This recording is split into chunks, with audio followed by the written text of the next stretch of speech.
Recording in progress.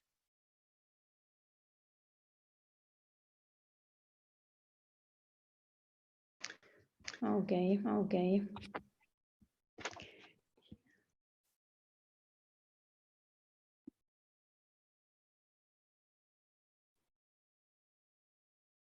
Hi, everyone. Let's just give 1 or 2 more minutes for everyone to connect, and then we'll get started.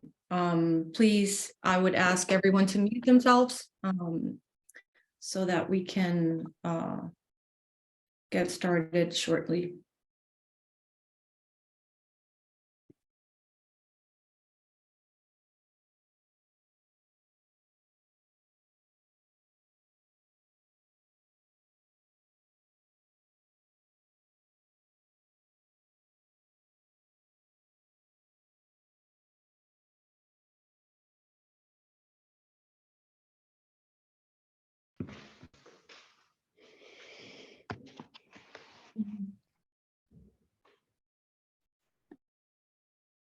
I think we should begin. Yes. Meanwhile, everyone will be arriving. Others.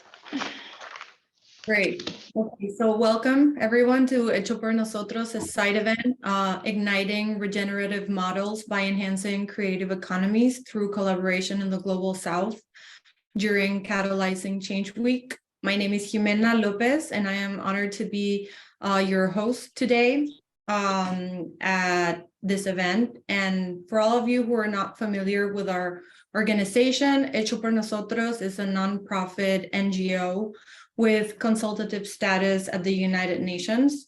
Hecho por Nosotros promotes sustainability in the creative industry by developing capacity building programs, conducting research, and implementing educational initiatives. Our aim is to create innovative solutions to current social, environmental, and economic issues. So we have an exciting lineup of panelists that will engage in thought-provoking discussions and presentations on innovation, technology, climate change, creative industries, and MSMEs financing in Latin America. Before we get started with the panel, I would like to invite Adriana Marina. She's the founder of Hecho por Nosotros and Animaná, and also Mariana Gutierrez, who is a fellow collaborator at Hecho por Nosotros, and they will share a brief note on the importance of promoting innovative development through creative industries in Latin America. Okay, thank you, Jimena, and thank you so much, Catalyst. If you, Mary, would like to give a framework of Catalyst environment, can be great. Amazing. So welcome, everyone.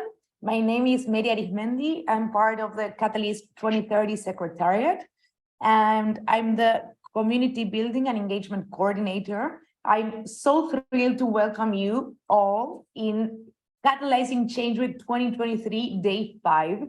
This is an amazing session. I mean, I'm just honored to have these amazing panels. I'm honored that Hecho por Nosotros is supporting us and that they come together with such a great conversation that is so accurate to everything that has been going on in the different continents, in the different regions, and in the different countries.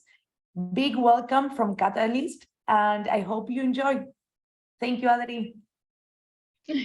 Thank you, Mary. So important these spaces, ecosystems, as we are holding and supporting each other in order to transit and make this journey for the systemic change. At Hecho por Nosotros and Animaná, youth are the leaders, so I would like Mariana Gutierrez to give the first words. Thank you. Thanks, Adri. Well, it's a pleasure to have you all here in this event, which will be focused on igniting regenerative models by enhancing creative economies through collaboration in the Global South. So at Hecho por Nosotros, we have been working in the field with MSMEs and artisans for the past 15 years. Our goal is to promote fair trade practices and co-create long-lasting sustainable solutions with artisans in Latin America. Through our work, we aim to democratize tools to scale up the efforts of these micro, small, and medium-sized enterprises and put talented individuals in the center and showcase their skills and their unique cultural heritage and knowledge to the global audience. This not only supports the growth of creative industries in the region, but it also creates sustainable economic opportunities for both artisans and consumers. In Latin America, the creative industries have the potential to drive inclusive and sustainable development. However, to achieve this, we need to work collaboratively and leverage our collective strengths and expertise to promote innovative and regenerative models, which is why it is crucial that we celebrate and value diversity, promote local knowledge and local skills to create products and services that are unique and sustainable. By collaborating across borders and sectors, we can create opportunities for growth, innovation, and positive social and environmental impact. So I am thrilled to be part of this event, and at Hecho por Nosotros, we want to hear all about you and your experiences and perspectives on enhancing creative economies in the Global South. Thank you, Mary, Mariana, and Adriana. And before we dive into our panel discussions, I would just like to briefly introduce two important concepts for the discussions that we'll be having today. The first is creative industries, and the second is creative economy. I'll be addressing them in this order. So creative industries are those industries that have their origin in individual creativity, skill, talent, and have the potential for wealth and job creation through generation and exploitation of intellectual property. The creative industries are amongst the most dynamic sectors in the world economy, providing new opportunities for developing countries to leapfrog into emerging high-growth areas of the world economy. So now diving into creative economies, according to the UN Conference on Trade and Development, creative economy is an evolving concept that relies on knowledge-based economic activities upon which the creative industries are situated. The creative economy builds on the interplay between human creativity, ideas, intellectual property, knowledge, and technology, and it encompasses all the knowledge-based economic activities upon which the creative industries are based. So the creative economy includes the sum of all the parts of the creative industries, including trade, labor, and production. So now that we have these basic understandings, let's move on to our panel discussion. In this section of the event, we'll have a general question that sets the mood for the panel. This question is, how can cross-sector collaboration drive regenerative and sustainable models and enhance creative economies? And what specific experiences or initiatives have the panelists encountered in their work that demonstrate the potential of this collaboration? Just as a reminder, each panelist will have 7 minutes to address these questions and share their experiences and perspectives on innovative approaches to promote creative economies in the Global South. I would also like to remind our audience to please keep their microphones on mute and use the chat feature to drop any questions or comments they may have. So without further ado, let's begin our panel discussions. Panelists, please briefly introduce yourselves and then share your thoughts on the topic. We'll get started with Jerónimo Frigerio. Jerónimo is the General Director of GF Consulting. Welcome, Jerónimo. Thank you very much, Jimena, and I am pleased to be here. So let's go straight forward into how to boost economic development in Latin America. And I think that's a very bold question that it's relevant to us all. How, literally, how to boost economic development. And it combines 3 things. You need a clear vision. You need to understand the opportunity that lies ahead in the current context. And we need to understand how to innovate. So let's focus into these 3 issues to better understand exactly how we can implement this vision. The first thing has to do with having a clear vision. And I bring it together in the way of understanding development both as a means and as an end. What do I mean by as a means and as an end? As a means, it means the continuous process of reforms just to improve. But as an end, it is something that no country in Latin America has had as an objective. What I'm proposing is that Latin American countries need to propose to set the goal of becoming a developed country as part of a developed region. What we normally do is try to reduce poverty, which means managing the situation of poverty reduction. And so far, I would say we failed to develop. Having a more ambitious vision, which is, as I said, both means and end, would help us set a goal that will help us set the grounds for innovation in the forthcoming 20 years. So once we have a clear goal, which is being a developed country, as a part of a region that's trying to articulate how to become a developed region, would help us cross that bridge between that 80% of poor countries where we are now stagnating and expanding that group of 20% of rich countries that are not expecting us, but where we should head both as countries and as a region. So that's the vision that I am proposing. And why I'm so optimistic about that vision. It has to do also with the context. We are at the gates of a new era. It's difficult to understand the change of an era while it's happening.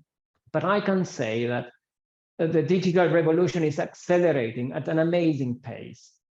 And we can see our personal and professional lives already being transformed by this digital revolution. However, we have to be very clever and very creative because we might remain poor, though digitalized.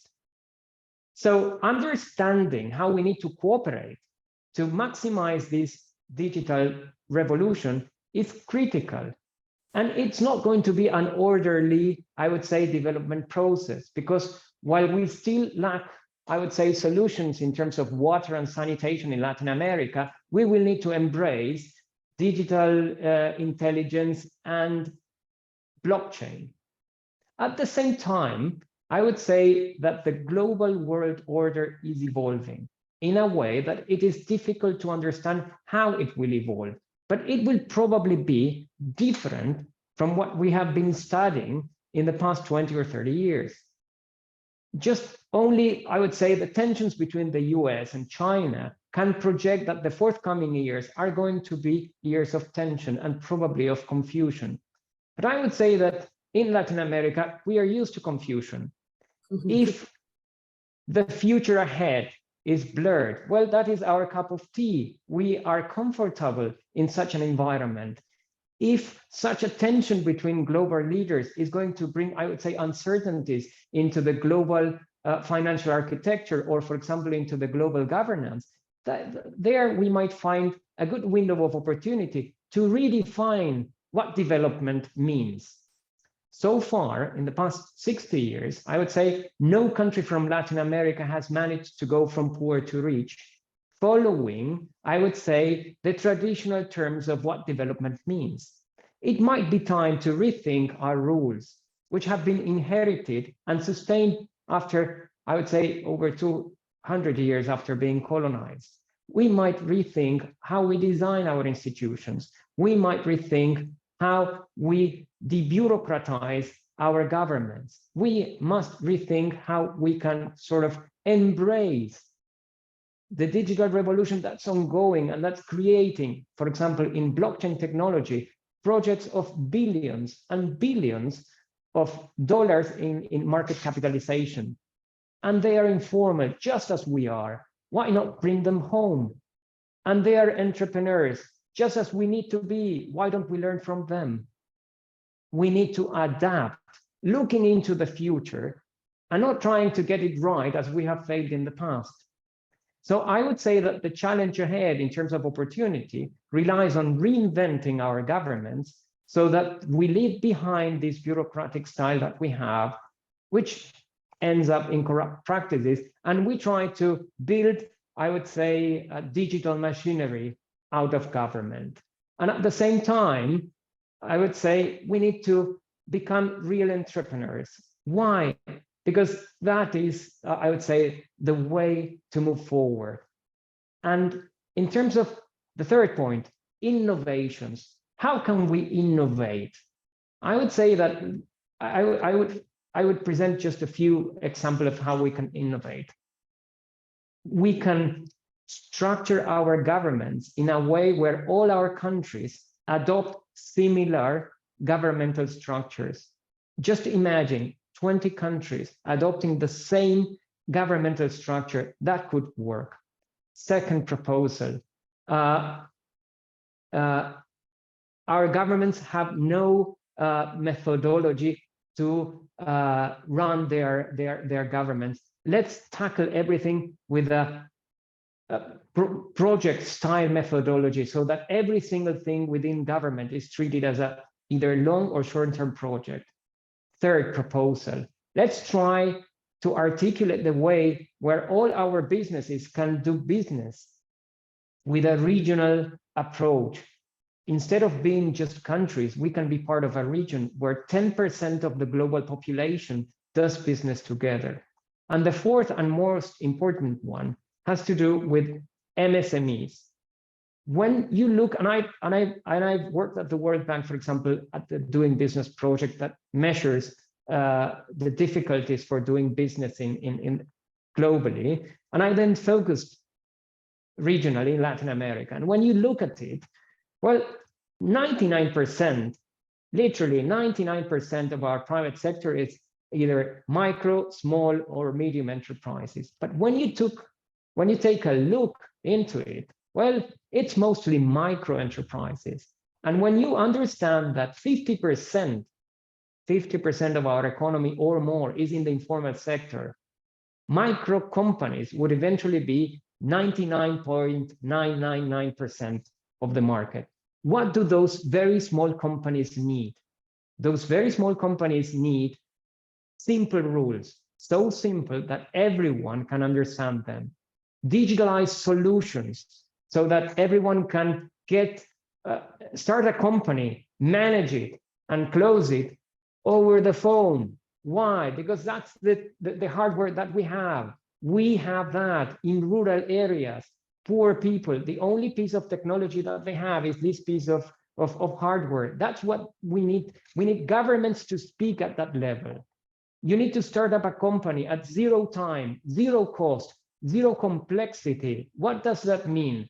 That it should take pretty much the same effort as opening an Instagram or a Facebook webpage, because otherwise, I mean, people just go informal as they are doing now. And you need to have just one flat tax where you just pay at those smallest, I would say, micro enterprises for the earnings, a flat percentage of the earnings that you have made during that first or during that fiscal year. If you think about it, it's just one law, one mobile application, one governmental window, one tax, zero time, zero cost, zero complexity, an overarching approach to unleashing the potential of the informal sector into the economy. And I go back again to the question, how to boost the economy at the time to come. Well, we need to be open to the digital revolution. We need all the informal sector into the economy. We need to embrace these new digital assets. We need to simplify the way people are doing business.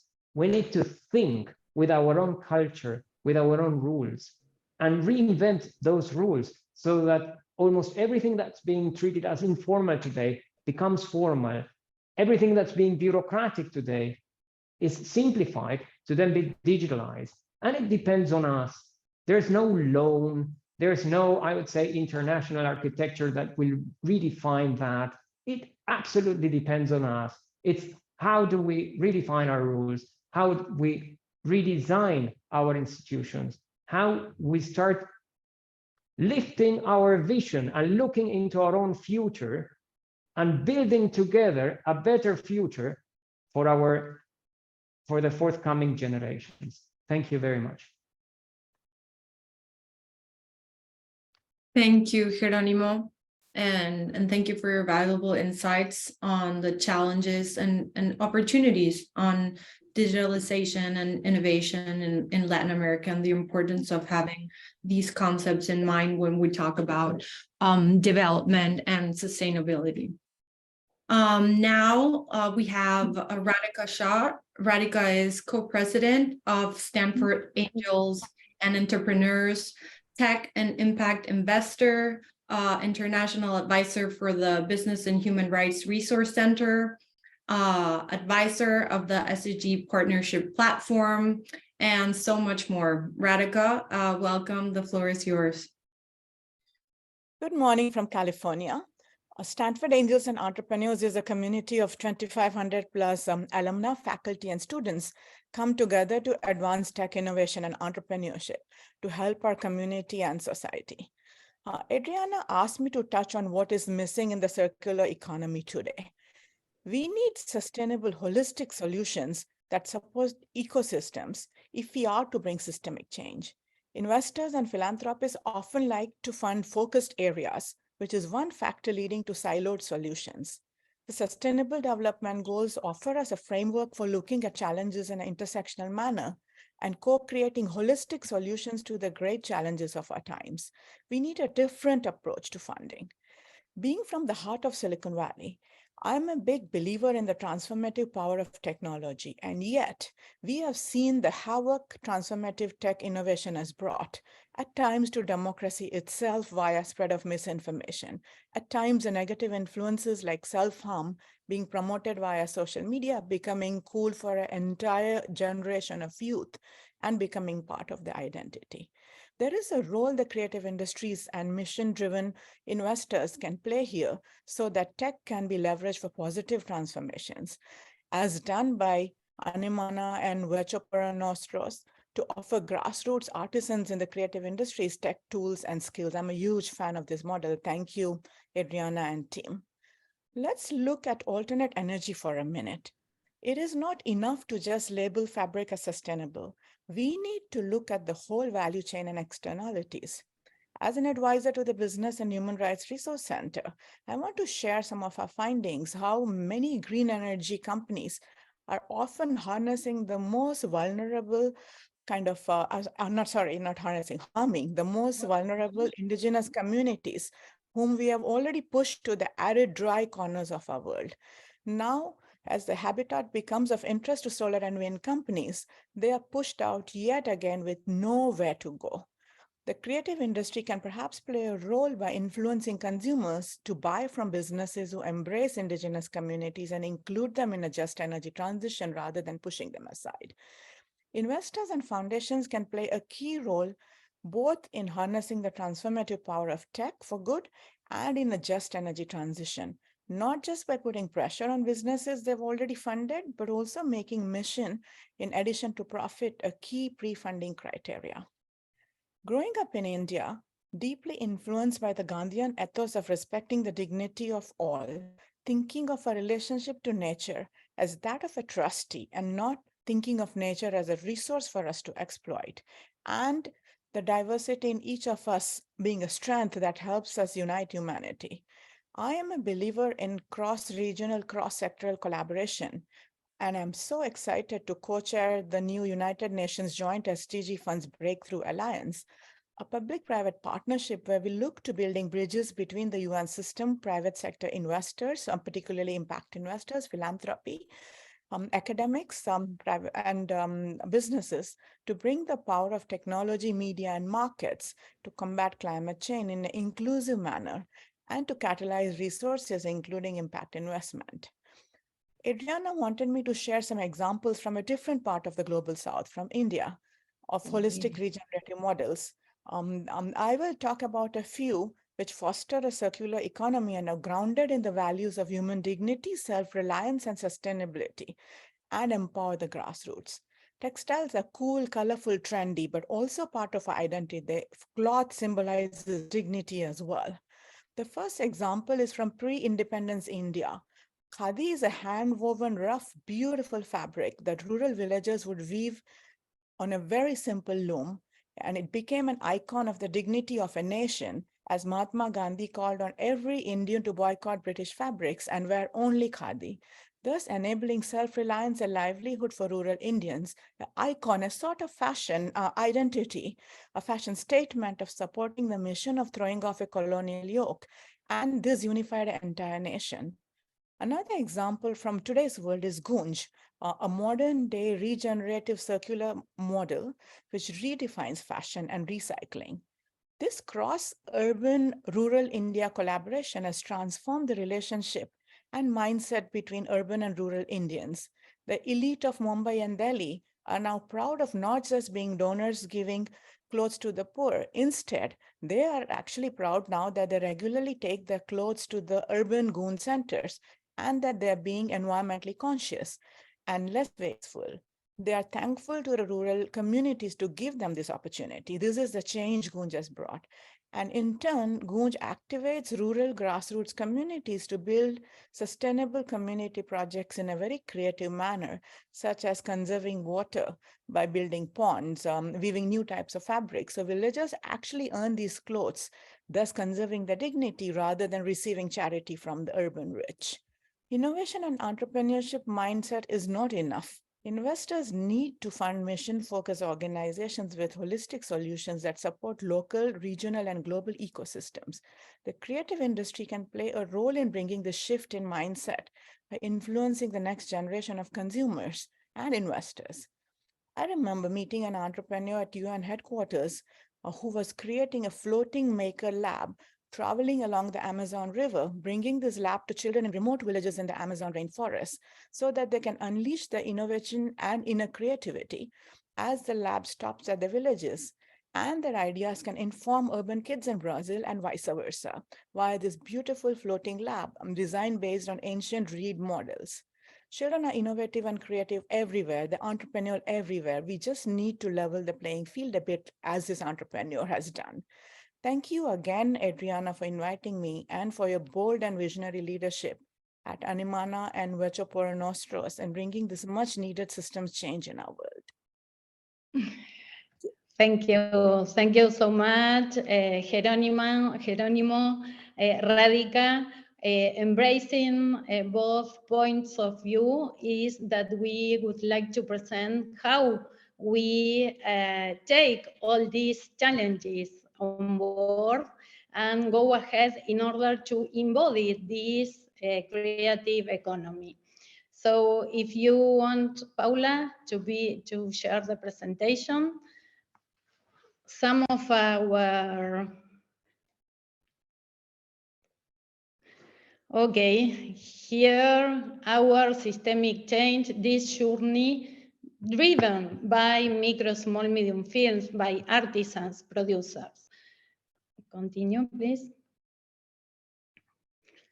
So to embody this, we created, here we can stay a little bit because now the picture, this has a lot to be connected with this vision. Now, how we embrace the problems, the story of our life, and go to challenge ourselves. And in this sense, I would like to say, Jerónimo, thank you, because I understand how difficult it is, let's say, to go out from a standard status quo that is easy and to give this voice in order to incentivize so many for this systemic change.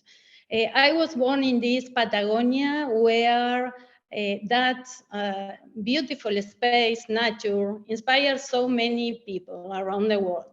But when you live there and you see the lack of local opportunities, the lack of opportunities to youth to embrace their culture, their natural resources, to indigenous people in order to get the value added.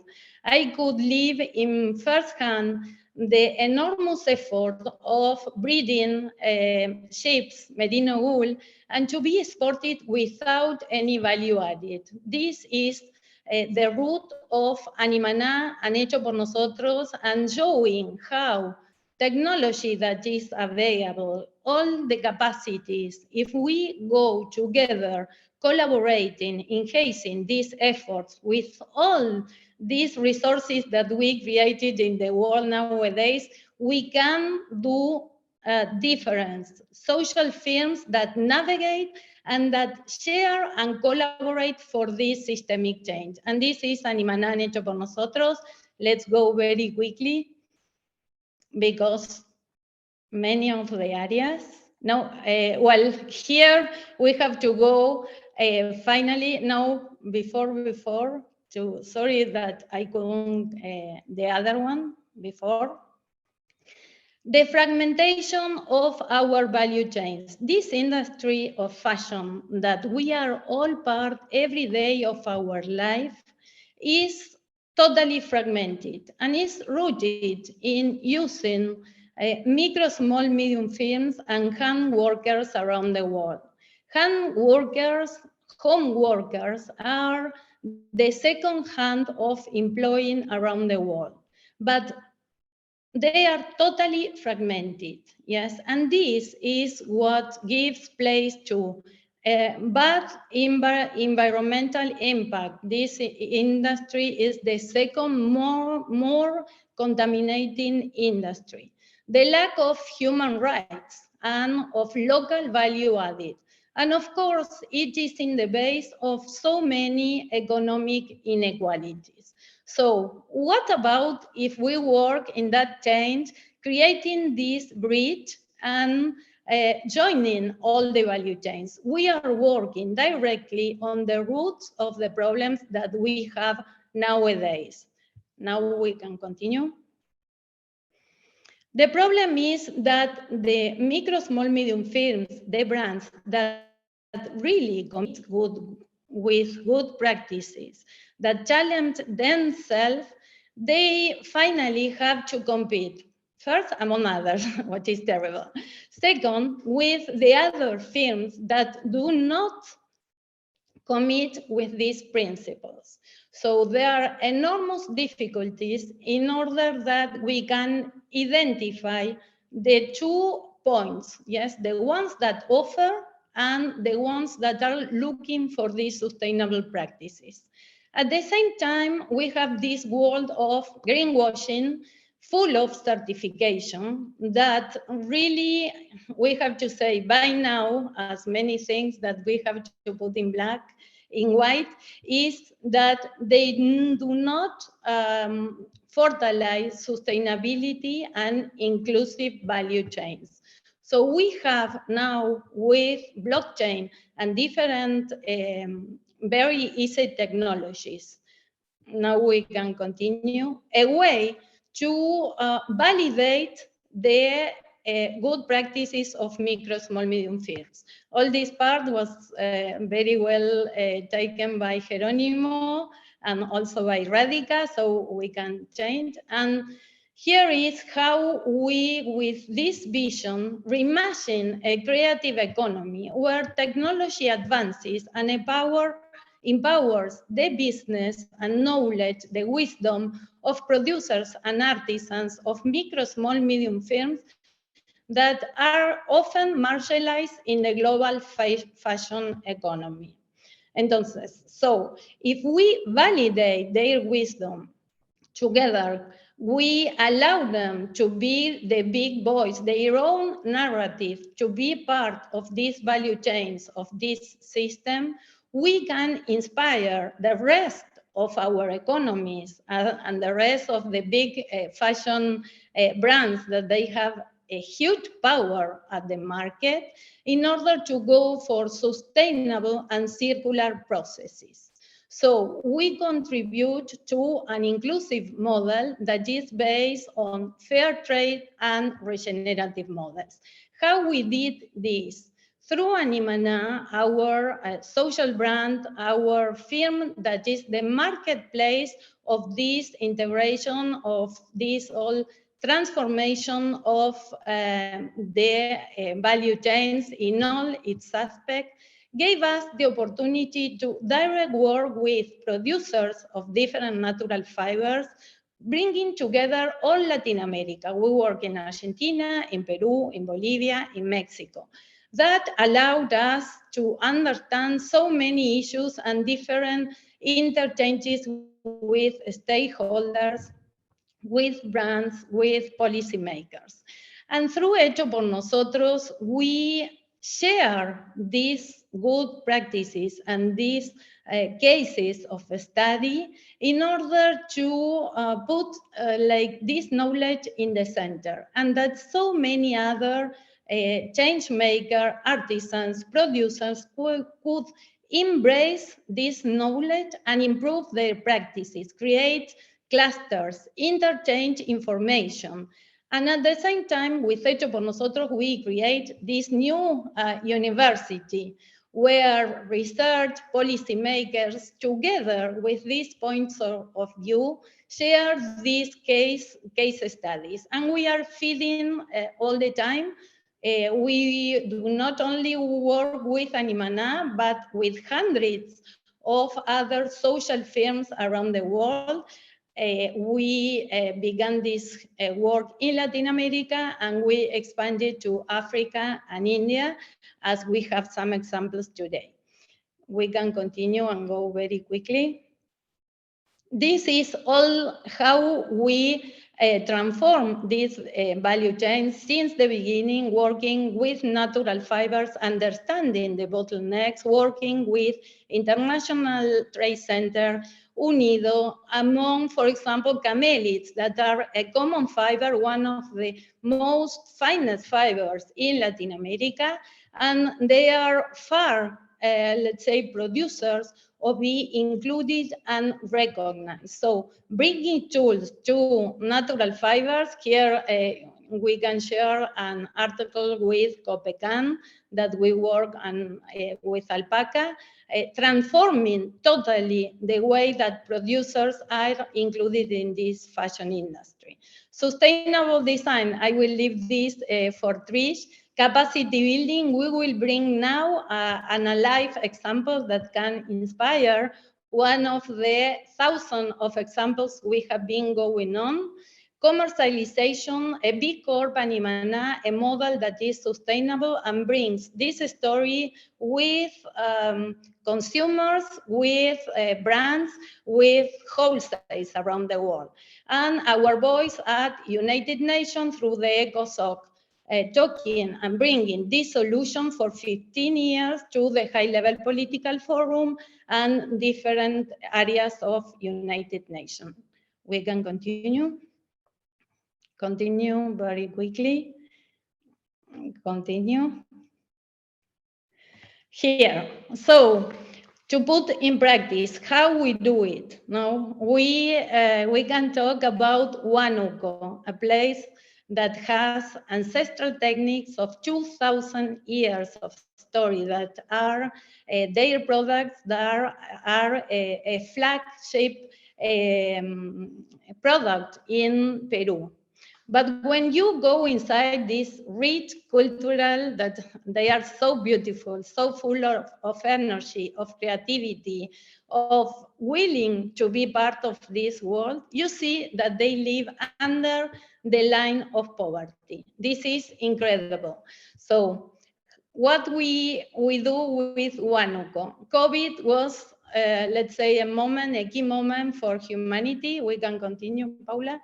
And the willing, yes, the needs of local artisans, producers around the world that they were totally excluded. Many times they survive with local fairs or connections that means a lot of trips for them.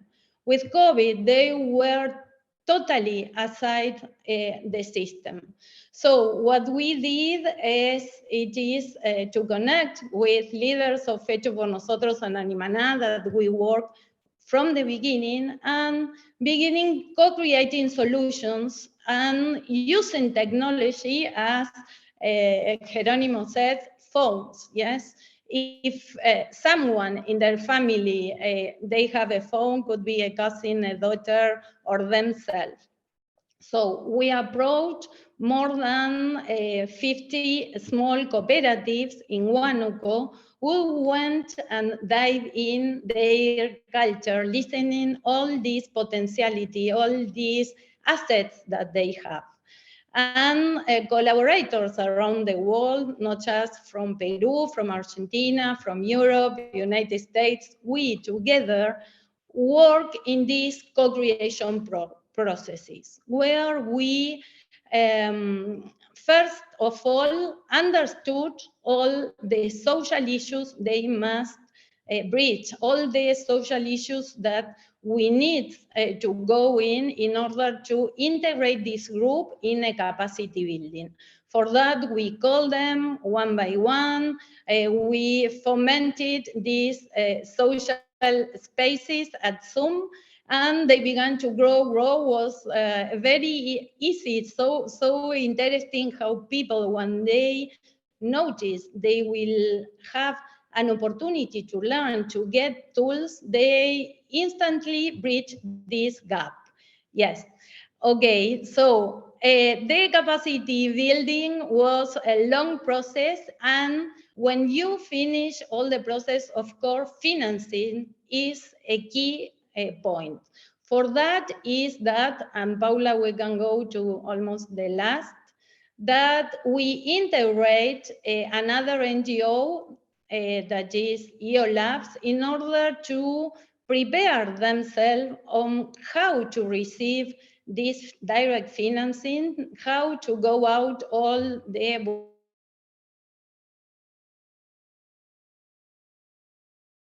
financing, and finally, EO Labs help us to make all that capacity building on cryptocurrency financing, understanding all the issues that they will go through. Of course, we care them and we protect, and Animana arriving to the market. So these systemic point of view are the ones that can and are so possible, but we need a vision, a commitment, and ecosystem virtues that all the stakeholders can come together in order to learn. And market firms are key actors in this system.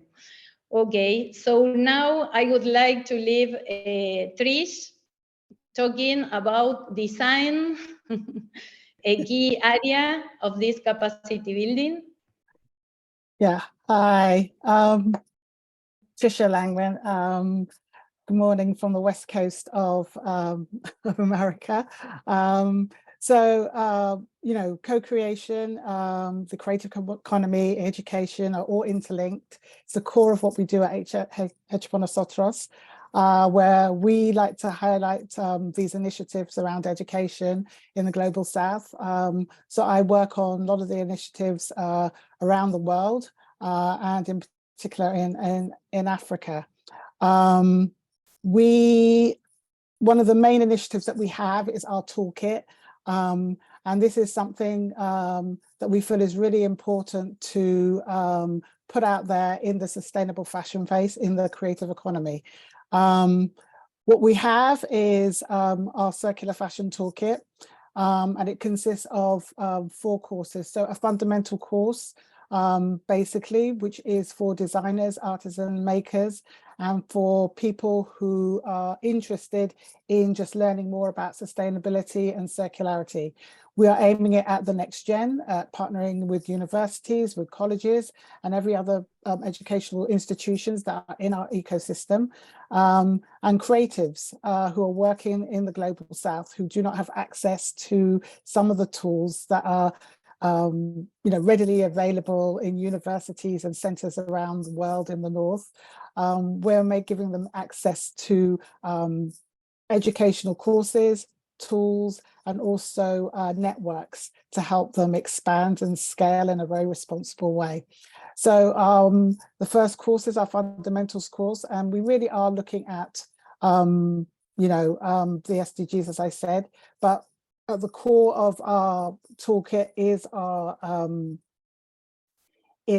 our advanced course, which starts with empathy and innovation, where we look at design thinking, and we look at sustainability through the lens of design thinking with the tools that we've created and the workbooks that we have.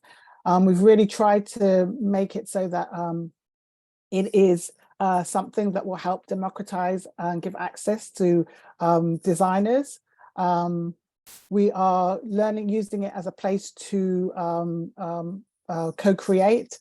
We are learning as a place of connection, and we're learning as a way to connect business with designers so that they learn about sustainability and circularity. We also have a materials section, which really does highlight animal plant fibers, highlights the need for us to look at biofibers and natural resources, and to look at concepts like biomimicry to help the environment and climate change.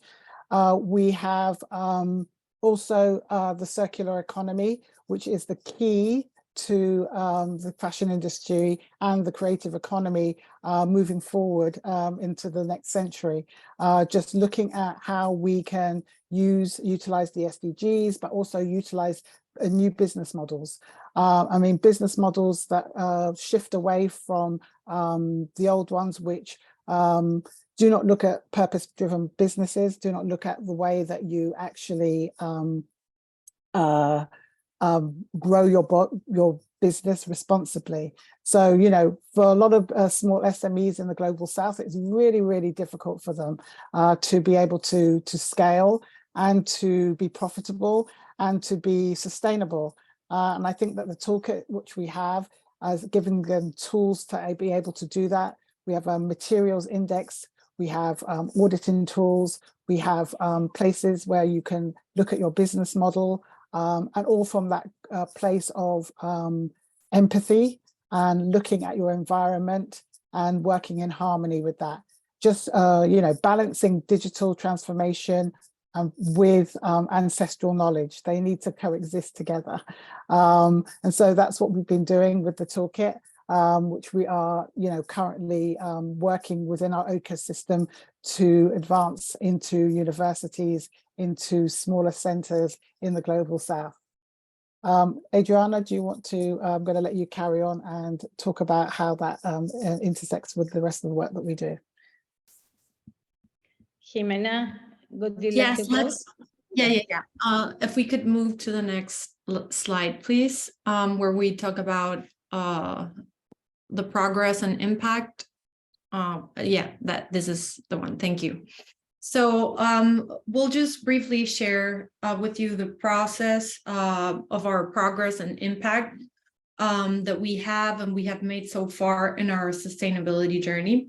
As you can see, through our events, trainings, and communication initiatives, we have reached over 140,000 people. Additionally, we have directly benefited over 40,000 artisans, MSMEs, and collaborators. We're proud to have a consulting program in Latin America, Africa, and Asia, and we have conducted over about 2,000 co-creation hours with MSMEs in Latin America, and this has created a huge impact. We also established a network of over 500 MSMEs in Latin America practicing sustainable methods. And our collaborative efforts have also drawn collaborators from over 50 countries, and our presence can be felt globally, including in Europe, USA, Asia, and Latin America. Furthermore, we have established a network of professionals who have been trained in sustainability practices and conducted over 600 workshops and labs, and we have had the privilege of organizing over 30 United Nations events. And we're also proud to have established alliances with over 250 brands and retailers in Europe, USA, and Asia. So we believe that our sustainability journey is an ongoing progress and process, and we are committed to achieving more milestones in the years to come. So now that we have a better understanding of the Hecho por Nosotros ecosystem, we can move on to our next panelist. She is Anita Thomas. She's a chairperson at the NGO Committee on Financing for Development. Anita, welcome. Thank you, Ximena. Good afternoon, everyone. I'm truly honored to be contributing to this discussion with such an esteemed group of panelists. Thank you, Adriana, for inviting me a second time, and every time I come to this session, I learn so much, and I'm just empowered by your commitment and passion for the work that you do. So thank you. Before I begin my presentation, I would like to provide a brief introduction to the two organizations that I represent. The NGO Committee on Financing for Development was established in 2004 and is one of the 22 substantive committees of the Conference of NGOs based in New York. The committee's advocacy priorities are defined by the experience and insights of its members, many of whom provide direct services to those in marginalized and poor communities. Many of the members of the committee have a strong presence in Latin America, but the committee itself has a global focus on how policies made at the global level translate to the ground. So my presentation will come from a perspective of advocacy necessary at the global and local levels for financing to reach where it's needed most. Women First International Fund, which I represent at the UN, is an NGO accredited to the UN Economic and Social Council that provides funds for projects in developing countries by partnering with women and trans-led small and emerging grassroots organizations working towards gender equity in their communities with a focus on improved livelihood and financial independence. My presentation will focus on the crucial role of MSMEs from a financing for development perspective and the challenges they face and a few recommendations for action, which if I don't have time, I will post it in the chat. A video that I rewatched recently, and many of you must have seen it already. It's by Suzanne Simard, an ecology professor at the University of British Columbia. In a 2021 TED Talk, How Trees Talk to Each Other. Pretty much summarize it for me, what needs to happen if scarce resources have to reach where it is needed the most to maximize real world impact. She shared an astounding discovery from research over 30 years about the generosity with which forest trees shared information and nutrients with each other using deep network of soil fungi. This virtue, if replicated in the human world, can help overcome many of the global challenges stemming from the economic, environmental, and geopolitical crises we are confronted with now. At the recent Financing for Development discussions at the UN, the Development Cooperation Forum in March, last week's Financing for Development Forum, and at the IMF World Bank discussions, spring meetings that happened the week before, the conversations focused heavily on how to address gaps in climate finance, the annual funding gap of $4.2 trillion for the SDGs, the rising global sovereign debt, and especially the sovereign debt situations of low and middle income countries that increased from $1.7 trillion in 2011 to $3.5 trillion in 2021. For the poorest countries, their debt service payments rose 36% to over 70 billion last year and are projected to remain elevated through at least 2027. In this situation, the hardline stance that was adopted by private sector creditors not coming to the table to work out a debt resolution strategy forces concerned governments strapped for domestic resource possibilities to finance public goods to explore austerity measures that are bound to further set back the very communities that are yet to recover from the devastating impact of COVID-19.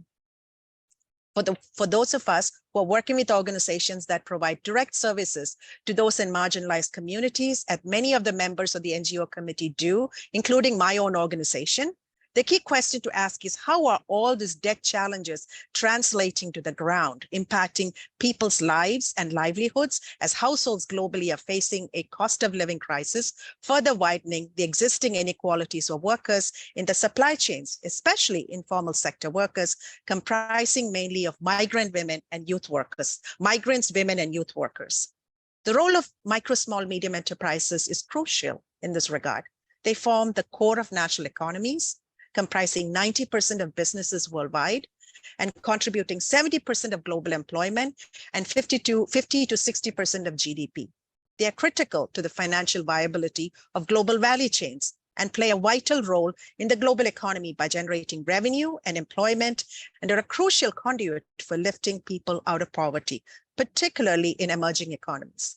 They're also employing 1/3 of the 1.2 billion people in the world who work in the informal sector, thereby boosting the livelihood of those in rural communities, artisans, and the agricultural sector. Thus, in the context of today's discussion, much advocacy is needed to ensure governments make concerted and intentional approaches to channel financing to strengthen and scale the regenerative capacity of micro, small, medium enterprises. I can share that at any of the recent meetings that I attended, MSMEs were not a major focus, which was indeed a great focus in the COVID recovery processes. The challenges that MSMEs face for their long-term sustainability became heavily evident with the onset of COVID, as they faced both supply side and demand side constraints.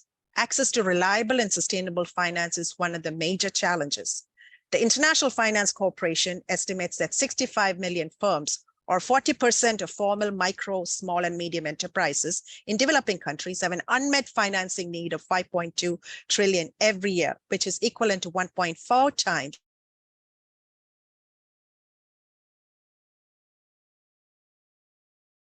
the current level of the global enterprises, who face even bigger challenges, need curtailing lending practices in developing markets that are overly dependent on collateral rather than on risk assessment, that denies startups and micro enterprises the access to capital needed to bring innovative ideas to fruition would be key. Much of the financing that reached MSMEs in the aftermath via government via development agencies was in the form of cash transfers and other social insurance protection schemes, wage support and schemes, and trade supply chain debt finance. Support by corporate and philanthropies range from leveraging the core business to support MSMEs in their value chain, or offering relevant services to them in flexible terms, providing limited grant funding support, and adopting collaborative approaches to public-private partnerships or private-private partnerships. But these were only stopgap arrangements. For an MSME to survive long-term, financing is needed. In this regard, it must be pointed out that corporations must be held accountable at the highest level through stakeholder activism to adhere to their environmental, social, and governance commitments, and not simply become an exercise that washing, as the case may be. Corporations must also ensure the ESG consideration transfer effectively to the MSMEs in their value chains, as some businesses represent themselves as sustainable by providing false or misleading information about their practices. I shared the example of Women First International Fund, the organization I represent at the UN, in the context of a grant-making organizations. It went through a major rebranding process in 2019, where instead of its more than 45 plus years of practice providing grants for 1 year, it made an intentional decision to stay with the grantee partner over a period of 6 years to ensure long-term sustainability through capacity building and partnership, which includes bringing those voices to the UN. Because in many cases, it's important that at these discussions that happen in the UN and in the international arena, that voices from the ground are heard, so that we see how ineffectively many of the policy decisions made at the global level are translating to the ground. So definitely, I encourage you, Adriana, to bring those voices, and the NGO committee can be a great partner to bring these voices to the UN. Now, with this new grant-making strategy, with an opportunity stage, investment stage, and leverage stage, offered my organization the flexibility to pivot into action when COVID hit, as many of the grantee partners faced infrastructure challenges and the lack of resources to sell their products. We saw much advancement and growth in these times of adversity as organizations reinvented themselves to strengthen their online presence and digital marketing capabilities. MSMEs are resilient, especially women-owned MSMEs. In many cases, it is simply a matter of sustained access to resources. I would like to touch briefly upon the issue of formalization of MSMEs in the informal sector, meaning they operate outside the government regulatory framework. In an effort to advance domestic resource mobilization, many governments are also exploring formalizing MSMEs in the informal sector, which could potentially add value to the tax revenue and GDP, but go unaccounted currently. The ILO, the International Labour Organization, has made clarion calls on all governments to take innovative steps and policies to transition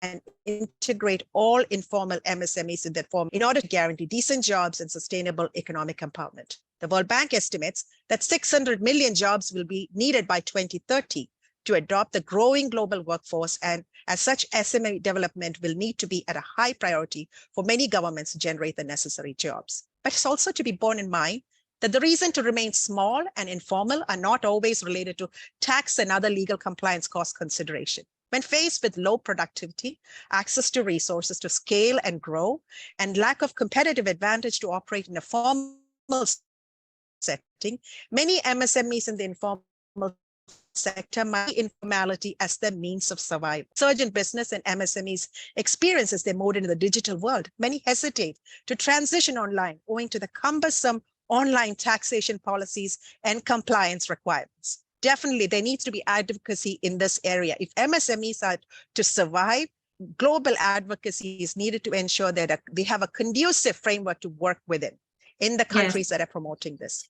In the scenario, holistic development strategy that empowers MSMEs to thrive by boosting investment in digitalization, financial and digital literacy training, in human capital through education, skilling, partnership with startups, catering to MSMEs, and social protection measures will not only enhance the entrepreneur's competitive capability, but also the talent pool available for employment in the sector. I'll close here, but I would also like to bring your attention to the ILO initiative on the Global Accelerator for Jobs and Social Protection for a Just Transition. Much advocacy is needed to ensure that this is funded by governments. And so if this gets funded, I believe that there can be huge advancements for micro, small, medium enterprises. I'll stop there and post my recommendations in the chat. So thank you, Ximena. Thank you. Thank you, Anita. Thank you for sharing these issues that the MSMEs face in the process of financing for development. And now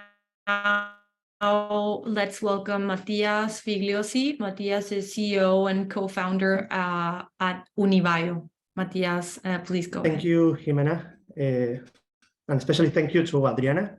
I know her for more than 10 years now. I used to work with Adriana in Animana in the fashion industry, fighting the fast fashion. Responsible of getting me involved in impact entrepreneurship. She showed me the value of entrepreneurship to create change and shaping the future. So I am very thankful to her. And today I am leading Univayo. We are a science-based company from Argentina that is focused on reducing the use of pesticides on agriculture. My co-founders, female scientists, created these nanocapsules that is made from the fishing industry, from the waste of the fishing industry. We upcycle it and we create a tool to reduce the harmful chemicals and thus reduce toxicity. But this time, I wanted to share with you my perspective as a startup and what is happening with the impact investment in Latin America and our point of view. You may know what is impact investment.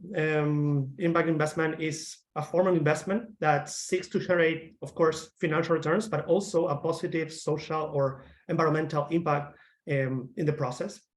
They are VC, venture capitals, angel investors, accelerators, programs that supports companies like ours, innovative startups, willing to create a financial return, but also creating a social, environmental, or economic impact.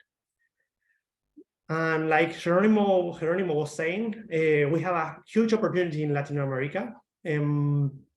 Innovation can lead economic development, and we are seeing in recent years a lot of companies with a focus on innovation growing in our region, based in science like ours, but also based in creative industries more related to arts and also to fintech and software development. And I know that all what we do sounds like rocket science, but we are not alone. We have companies like Notco in Chile that is using AI and biotech to replace animal proteins in food industry, or Microma creating from fungi synthetic colorants to replace all the chemical ones. And during my startup journey, I was lucky to meet hundreds of entrepreneurs from Europe, Asia, US, Latin America. And I couldn't see huge differences between startups from our region and startup from Europe or the US, mainly the most developed startup ecosystems. We have the same capability to create solutions. We have the same ability to be innovative and to create sophisticated solutions to solve problems like climate change, or in our case, the toxicity of agriculture. However, the growth of these ecosystems depends heavily on funding, on investment. And there's a lot of things that we can still do in our ecosystem to grow that. In our experience, in Latin America, we still see little of VC funds focus on impact. We still have little of VC funds. But also, when I see the global picture, we still have little impact investment globally. In March, I was in Paris in Hello Tomorrow, one of the most important conferences on deep tech and impact investment in Europe. There were lots of investors from all around the world. I think there were all of them in the gather.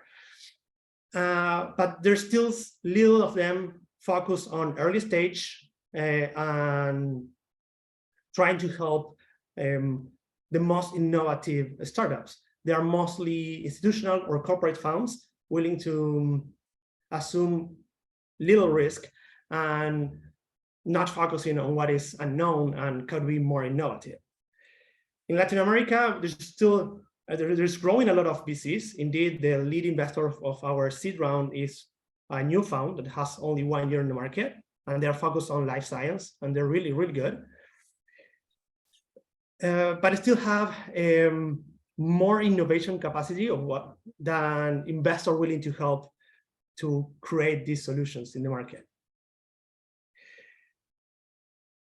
One thing I wanted to highlight is in our growth process, the collaborative innovation ecosystem was a huge difference in our growth. Unibio was born from scientific collaboration from two female scientists from the University of Mar del Plata, but they came from disciplines that normally don't work together, material science and life science. So the innovation of this nanocapsule for agriculture wasn't be possible if they weren't capable of connecting different ideas that wasn't common in the industry. And we got to this stage of bringing the solution to the market because we were able to collaborate with government programs in Argentina, Chile, and South Korea, like Startup Chile, or in Europe, Accelerate 2030, but also because we were able to raise awareness and collaborate with big multinationals that are now leading this agrochemical market, universities all around the world, NGOs, advisors, other startups that we can foster and accelerate their innovation with our innovation, or using their innovation to accelerate our innovation. So to sum up, I wanted to highlight that we are not alone, that the idea of works to create global solutions to global problems. Innovation from Latin America is a reality. It's happening now. It can be accelerated, definitely, and we can do it if we create better networks that allow us to leverage our creativity globally and reach all the steps in each stage to growth to reach the market and do solve social needs. So I hope to continue the discussion in the following session, but thank you for this opportunity, and I'm glad to be here. Thanks. Thank you, Matias, for sharing your insights on impact investment in Latin America and learn more about the characteristics of the region's tech ecosystems. So now we want to thank all the panelists for sharing your insights and perspectives on these innovative approaches to promote creative economies in Latin America. It's time for... Will I have time to give a few minutes of my talk? Yes, yes. So I'm Laura Jadru-Koch. I'm personally passionate, as Adriana and all of you, about business as a force for good.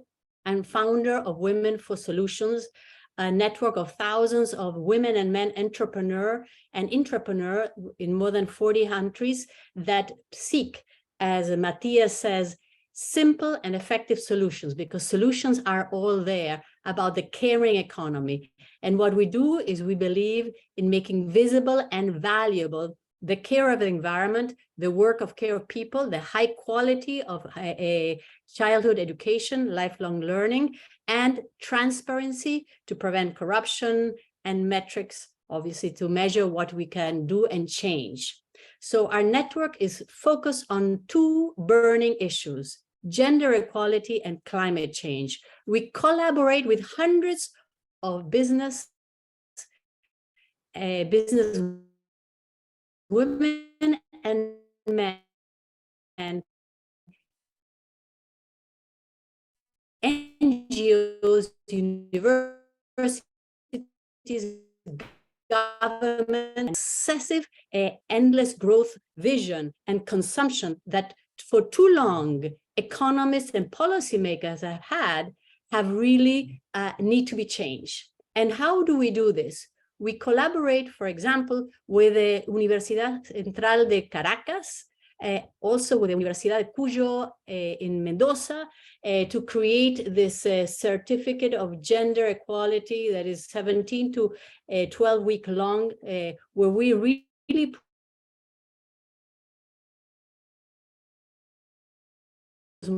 most women and men don't understand that for the last for their rights, and that's where we are today.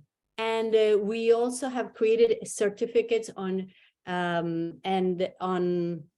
conflict resolution and leadership to move forward the caring economy. So we have done this together with, for example, Minga Peru, education for women in the Amazon. We have given this course, but then Sports is Your Gang, another organization in Mexico that we have worked together with the conflict resolution, they told us, we can't reach our rural women. So I connected Minga Peru and Sports is Your Gang, and they together have created an amazing radio broadcast to all these women. So they were communicating about health and their rights.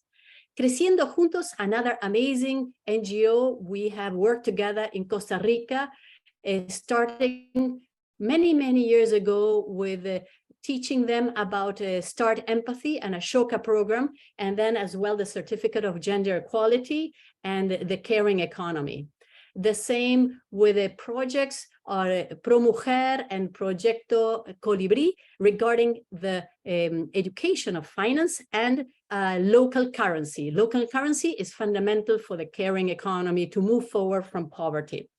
I know I have very little time, but I think I'm at the end. But what I really believe is that SDG 17 is crucial, collaboration, because it is 1 + 1 = 11. Exactly. I know how to count, but collaboration, the power of collaboration is 1 + 1 = 11. And basically, the challenges we face that all of you have mentioned is to really move forward that entrenched interest of prioritizing short-term gains over long-term sustainable gains, education, that is part of what Women for Solution does, and funding. I think with that, I have said most of what I wanted to say today in a very short capsule. Thank you for this opportunity. Thank you, Laura. And to everyone that wants to continue this conversation on advancing gender and climate action agendas, please join us in lab number 5 that Laura will be continuing to share her experiences. So let's now join the lab rooms where we'll continue some of the conversations that we have started here in the panel. The audience will be divided into 6 simultaneous breakout rooms to discuss specific topics for about 10 minutes. We ask everyone to please bear with us an additional 15 minutes that we have planned so we can have time to have these conversations in the breakout rooms. So the labs are, if you could please make it a little bit bigger. Thank you. We have 6 labs. As you can see here, the first of them is inclusive finance and innovation for development in creative industries. The second is creative fashion industries and the co-creation of the global South by Hecho por Nosotros. The third is the connection between consumers and education. The fourth is regenerative models and circularity. The fifth is gender inclusive creative economies. And the sixth, traceable threads, innovating transparency and traceability in fashion industry value chains. So please choose a lab room that you're interested in and join the respective breakout rooms. And please don't forget to keep your microphones on mute, and to each of the leaders of the room to please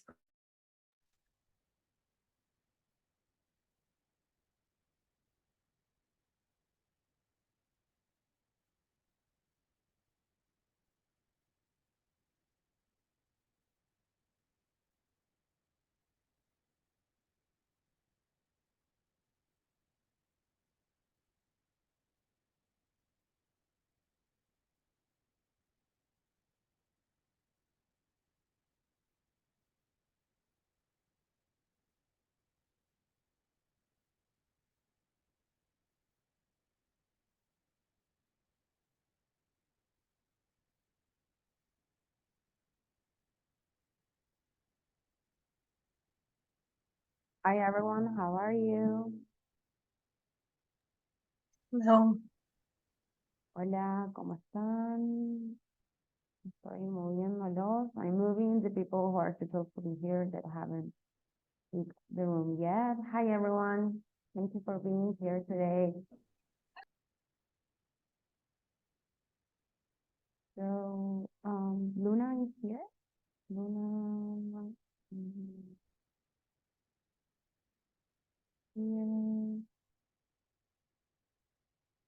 Here. Are we all here?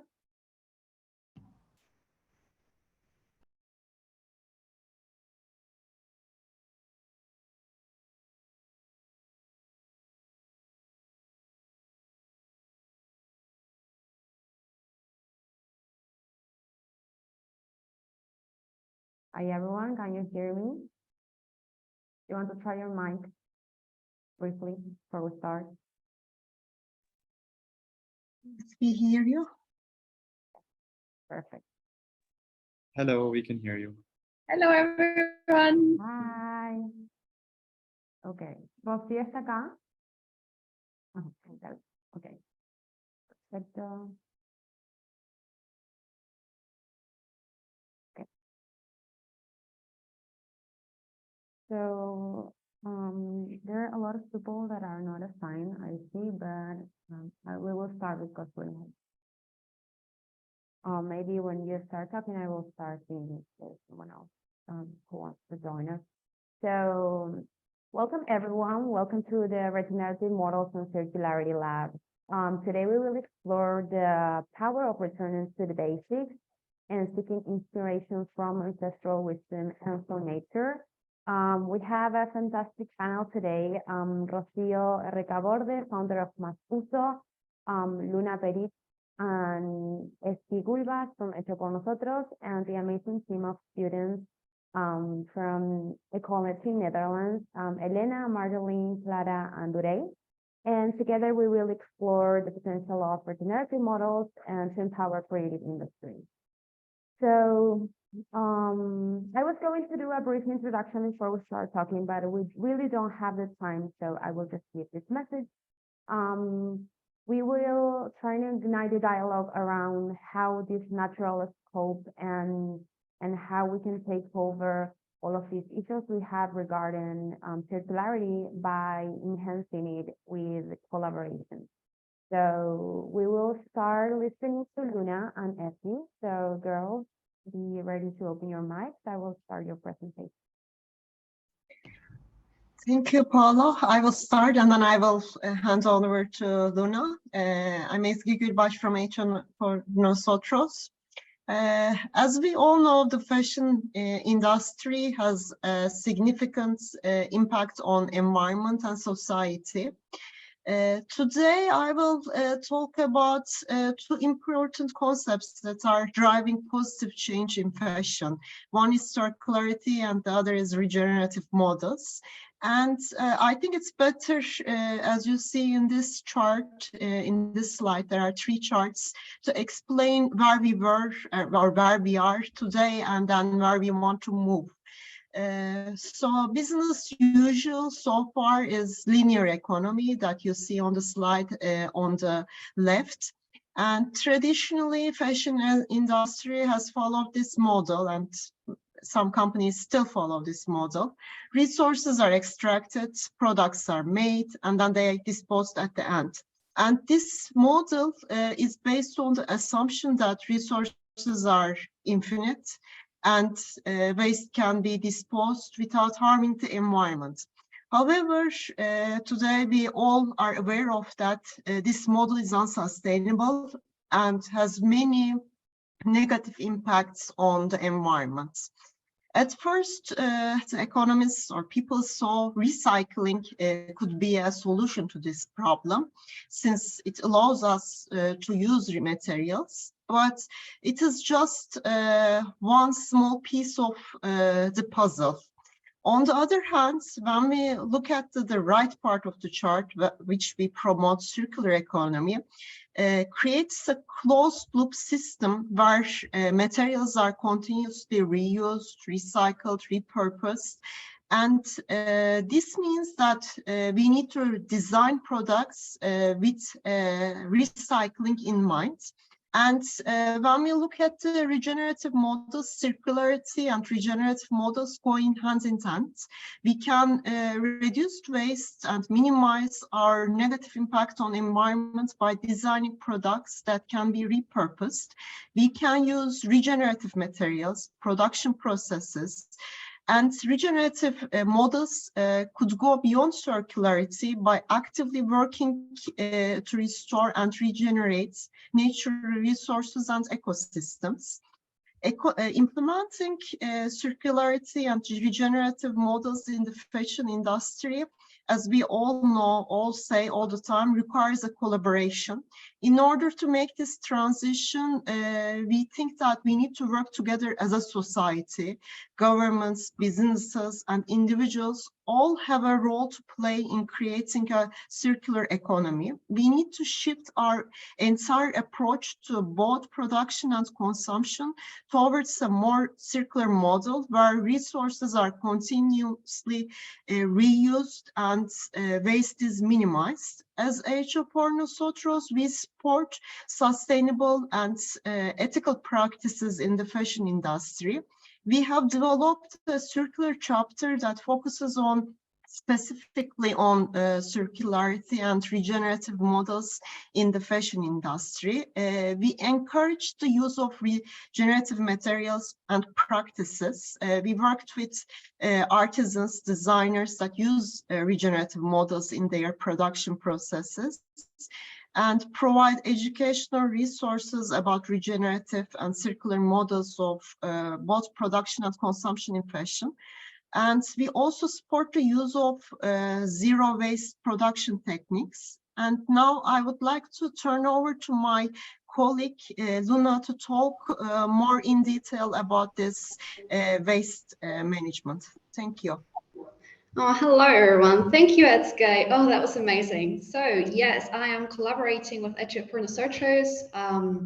And yeah, my name is Luna. My background is in innovations and ventures, of course, in the textile industry. And so following Etsuke's presentation, we're going to look at 2 slides. If you wouldn't mind, Paula, just go into the next one. Thank you so much. So here in the first one, we can see some facts and numbers and the consequences of our industry, right? So we're going to start with carbon dioxide and our emissions. Did you guys know that we are actually responsible for producing 1 gigaton per year right now? That's like crazy. And as we all know, the fashion industry is growing, the textile industry is growing. So logically, this means that those numbers will increase. And it's estimated that by 2030, which means in just 7 years, this will reach 1.6 gigatons. All right, so next interesting number, we have that 35% of materials, oh, so sorry about those noises.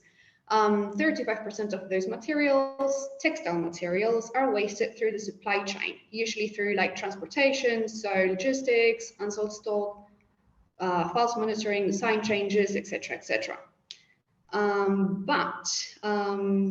What does that mean? It actually means that we have the chance to use that 35% of non-virgin fibers, right? So we can actually make that into an opportunity.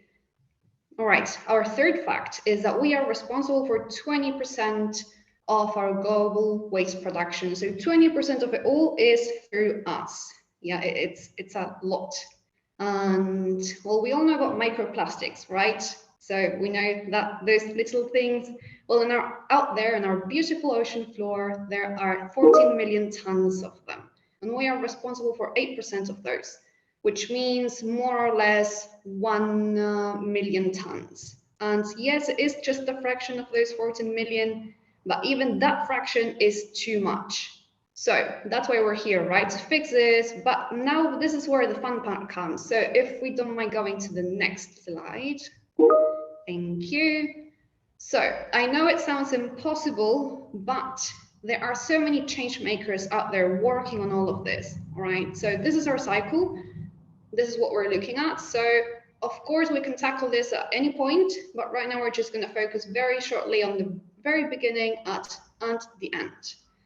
So raw material and disposal. So we have some amazing parties that are bringing together different industries like the food industry and the textile industry. We have Orange Fiber there, the Orange Square. So what they are doing is making fibers from the peel of oranges used in that industry.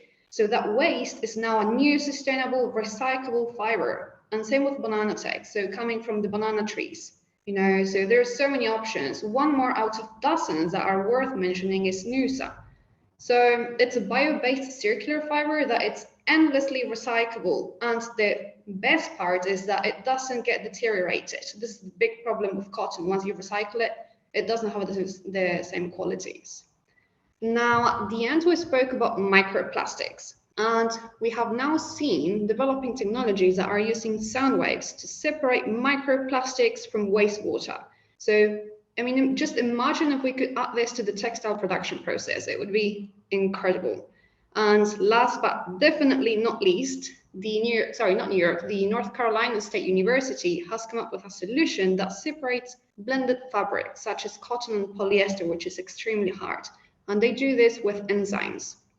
Of course, it's in a research process, but it's there and it's some amazing stuff. So yeah, I mean, that's all from my side. So Paula, I give back the floor to you and thank you, everyone.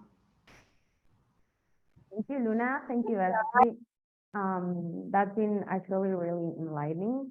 And I will take this title you put there. So how do we do it better, as you mentioned, for 3 other businesses? And I want to add one here, and that is Más Uso, which we are going to see now.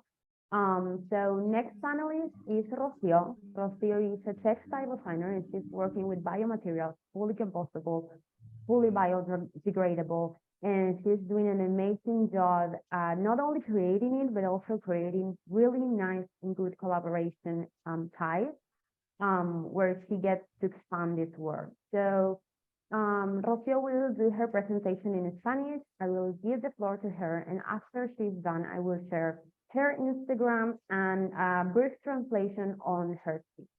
So, Rocío, el speech es tuyo. Yo después paso la traducción por el chat. Muchísimas gracias por estar aquí. Gracias, Paula. ¿Se escucha bien? Ok, bueno, voy a hablar más que nada de mi experiencia como diseñadora textil en todos estos años de pasión por la sustentabilidad y ver cómo desde mi lugar puedo aportar para este mundo nuevo que necesita cambios urgentes. Bueno, soy de Mar del Plata, de Argentina. Siempre pensé este papel de diseñador como para un compromiso social y no solamente para diseñar cosas lindas. Entonces, desde el 2012 creé Más Uso. Más Uso significa darle más uso a las cosas, exprimir el recurso lo que más se pueda. En el 2012 comencé, si querés poner, Paula, de los filtros. Bueno, comencé con reciclando filtros de aire de camión, lo que ven a la izquierda, de la marca Scania. Todo eso iba a la basura. O sea, el tamaño de los filtros es de más o menos 50 centímetros.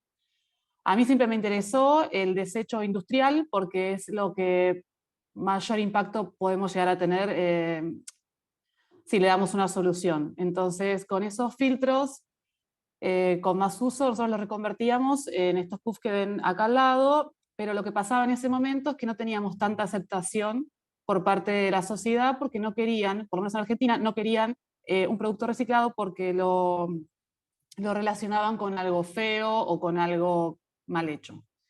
Entonces, este producto que logramos, si yo no te digo de dónde es, no sabes. Entonces había una trampa ahí porque metíamos este desecho en los mejores lugares de decoración y al darlo vuelta, cuando ya no tenés de tu casa, te dabas cuenta que algo raro había porque la parte de atrás decía Scania.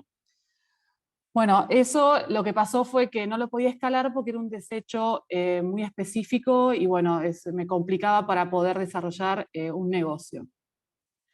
Después seguí investigando y encontré el mundo de los biomateriales. Y bueno, nada, como que me enamoré porque se unían mis dos grandes intereses, que son la sustentabilidad y el diseño textil.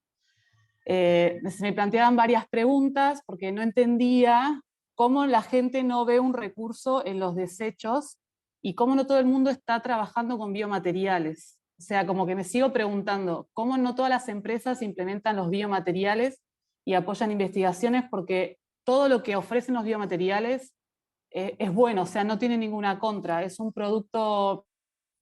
Bueno, nada, seguí experimentando, tomé cursos y logré hacer biocueros, específicamente biocueros de cáscara de banana, de cáscara de naranja, de carbón, y después logré una economía circular con las fábricas de gin, de las destilerías de mi ciudad, porque uno de los principales conceptos de los biomateriales son los desechos de cercanía, a partir de los desechos botánicos que ellos desechaban, yo hacía todo un proceso, hago todo un proceso natural para convertirlos en estas planchas de biocuero. Me pasaba lo siguiente, después de experimentar, yo necesitaba que esto realmente sea un negocio para poder llevarlo a cabo y no que quede en algo de laboratorio o académico.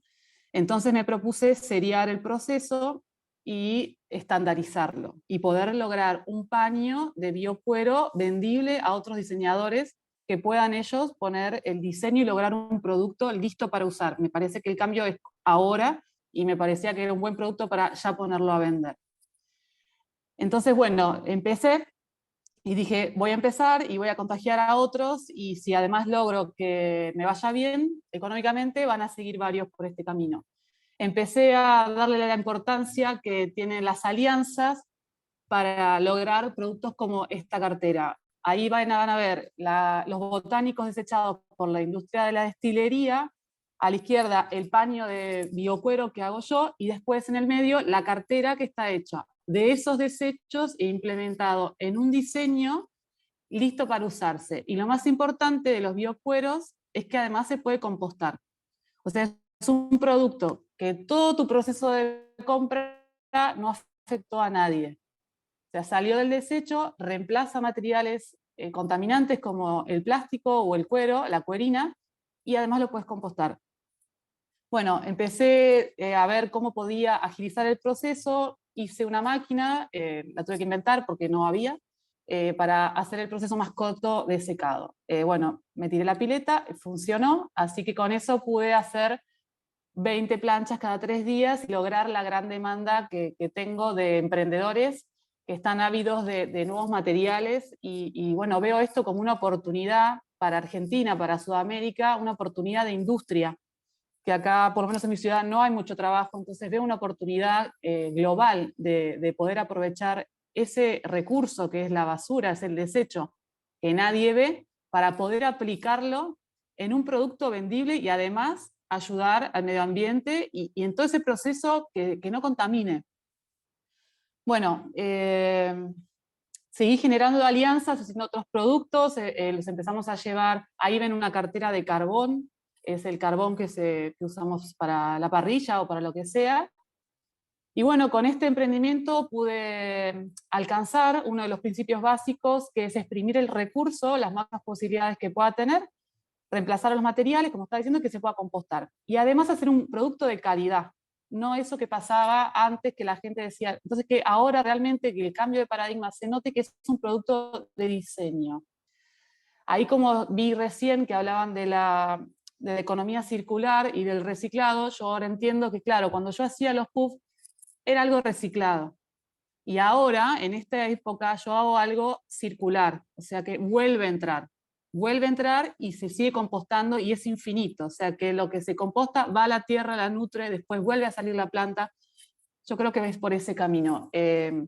Bueno, gracias por escucharme y les dejo, bueno, después les dejas el Instagram y todo, Paula, para que me conozcan. Muchísimas gracias, Rocío. Voy a tomarme el atrevimiento de traducir muy cortita la idea porque fue genial lo que acabas de decir. I will give you just a brief translation on the last idea Rocío shared because it's really interesting, and then I will share all of her information in the chat. So Rocío mentioned she has created this first collaboration network, and she's the one creating the biomaterial, and she's sharing that and the knowledge and that material with designers for them to create different products. But then she mentioned circularity, and she mentioned how she understood that the first kind of project she had was just focusing on being recyclable, but it was not fully circular. And now what she is doing is completely circular. It's like she mentioned, an endless circle, and she just said she uses waste that is really important because it's about waste that is locally close to her, that is really important.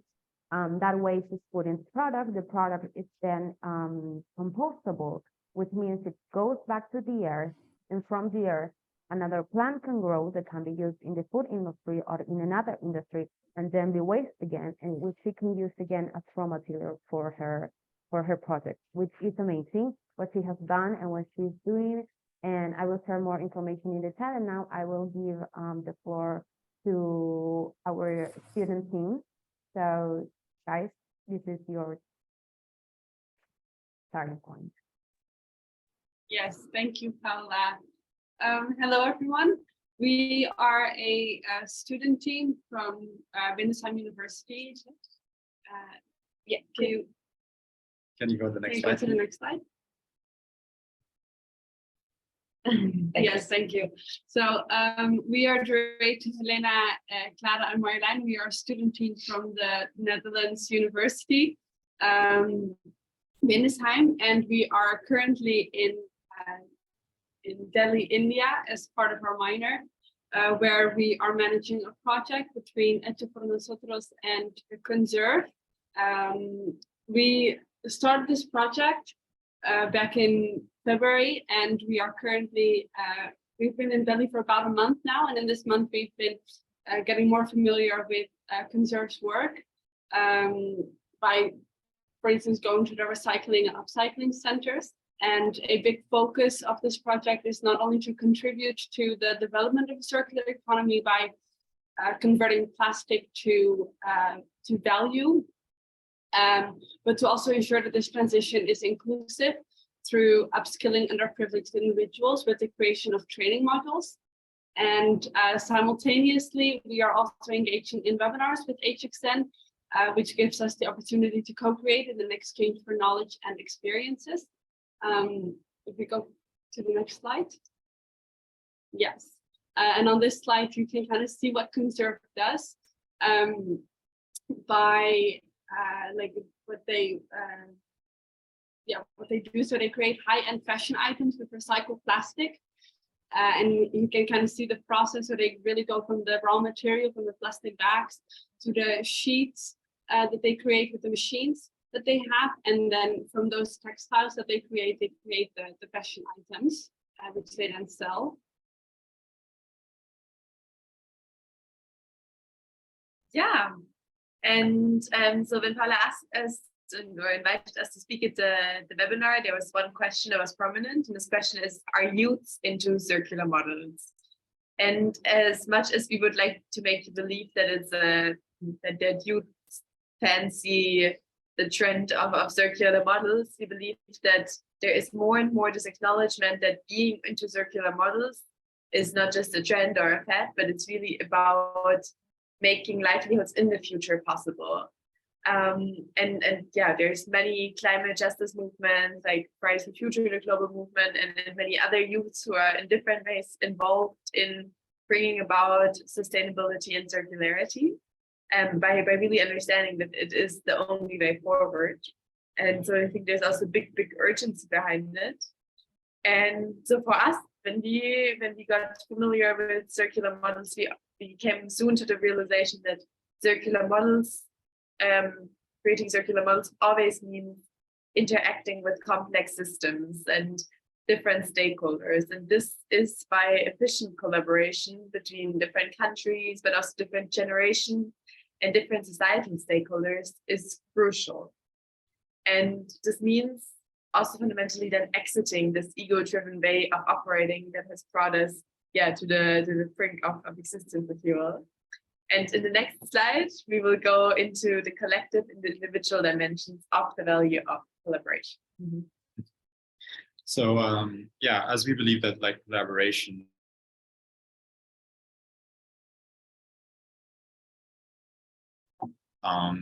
we really tried from our experience to think of why is it the case, and why do we need the transition?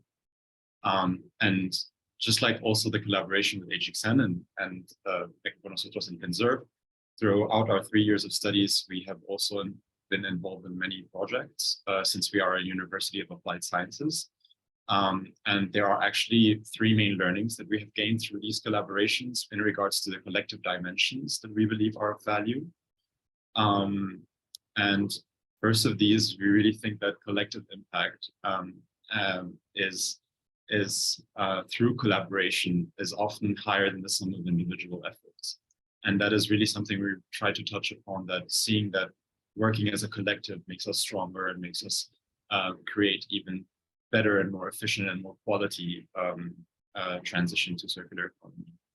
And then second of these was really to touch on the people first, which is empathizing.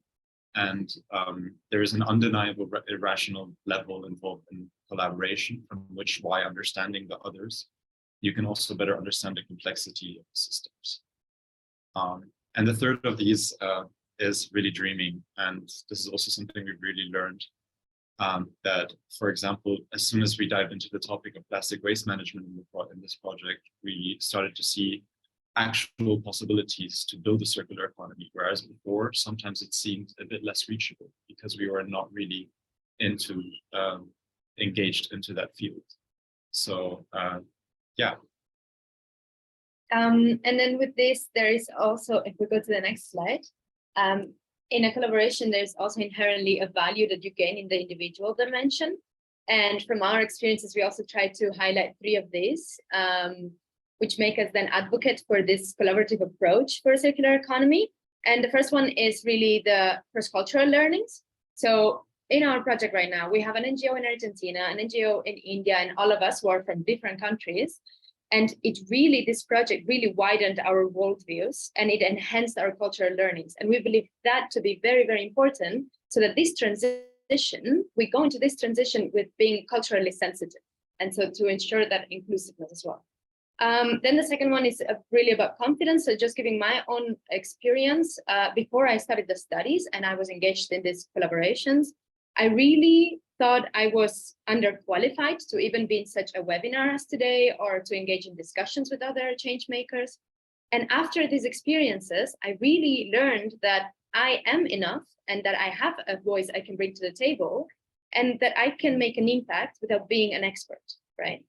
And then the third one goes more that to collaboratively create systemic change and to achieve the SDGs, we believe there is an intrinsic work of self-reflection and inner growth that has to happen. And this it's quite a bigger discussion out there, and there's the inner development goals if you're interested. They explain it quite thoroughly. But these three were main learnings that we believe make collaboration such valuable also in an individual dimension and not just collective. So yeah, thank you for listening. Maybe we'll give the floor back to Paula. To the four of you, always amazing. I will take two things you said, just to give this a closure, and I will share Rocio's information in the chat then when I am done with the sharing of the screen. So Elena just said, I am enough, and that's it. I think one of the things we should take from here is we are citizens of the world.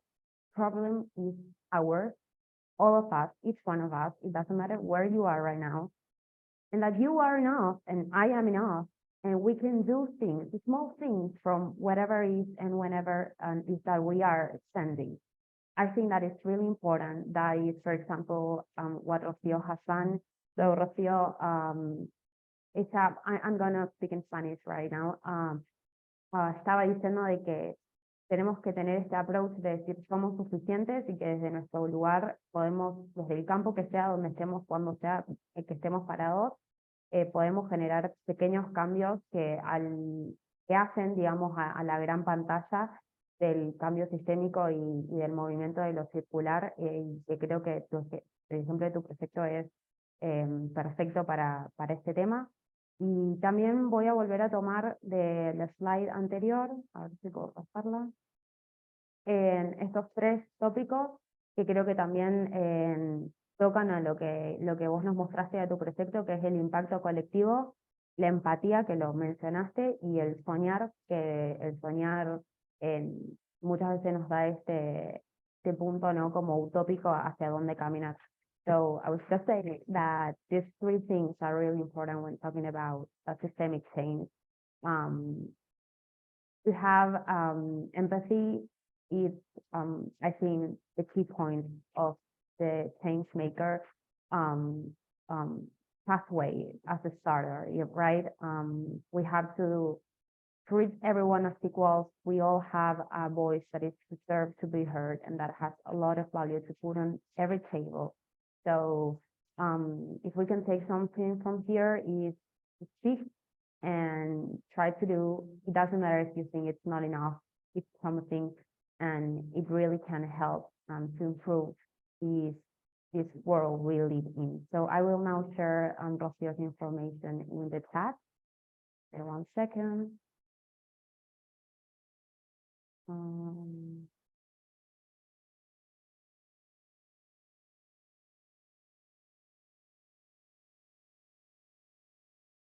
So does anyone, oh, do I have the mic open? Okay.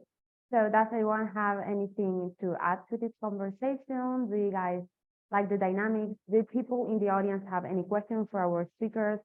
You can open your mics and use these few minutes we have left to ask them.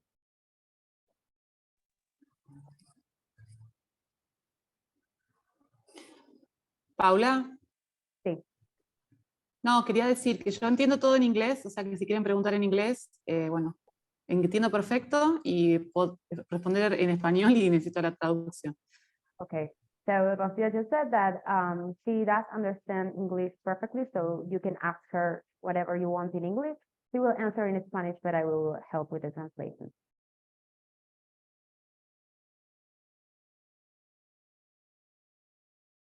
So I will share, this is Rocío's speech. And I will invite you to follow her on Instagram. Her Instagram is Rocío es más.uso, right? Sí. Tu Instagram. Her Instagram, más.uso, which means more use. And it's where she shares all of these amazing work she's been doing. Also, you can follow us on Instagram as Hecho por Nosotros. And guys, I'm not sure if you want to share concert social media or your university, whatever you want to get doing. If no one has any question, we can go to the main channel, the main section. Are we all set?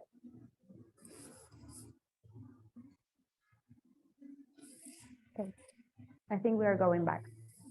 So Thank you. now Thank you. Super inspiring, everyone. we can leave the room. Remember, now in the main session, we will share ideas, whatever it is that you have taken from here. So feel free to open your mics and just. It's been a pleasure. Okay. Thank you very much to be here today. You want to take a Thank picture you. before we leave? Do you want to smile just 1 second so I can do a screenshot? That's it. We're done. Let's leave and go to the main room.